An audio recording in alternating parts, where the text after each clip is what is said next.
Rancangan Peraturan Daerah tentang Pertanggungjawaban Pelaksanaan APBD Provinsi Sumatera Selatan tahun anggaran Paripurna ke-46 dengan agenda pemandangan umum fraksi-fraksi DPRD Sumsel terhadap Raperda Pertanggungjawaban Pelaksanaan APBD Provinsi Sumsel tahun anggaran 2017, Senin 16 Juli 2018.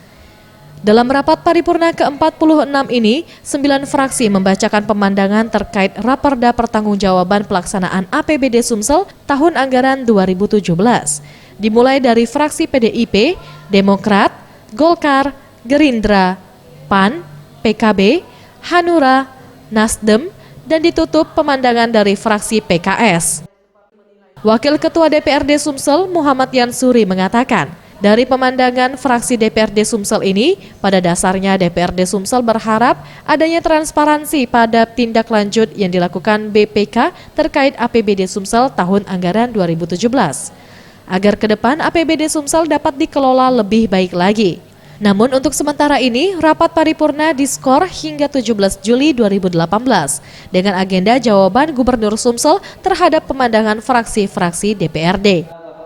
Ya, kita ingin ya paling tidak segala sesuatu berjalan sebagaimana mestinya, dan informasi tentang dari Badan Pemeriksa Keuangan, bagaimana tindak lanjutnya, dan banyak pertanyaan-pertanyaan seperti yang disampaikan oleh fraksi tadi, itu akan minta jawaban dari Gubernur dan wajib untuk dijawab.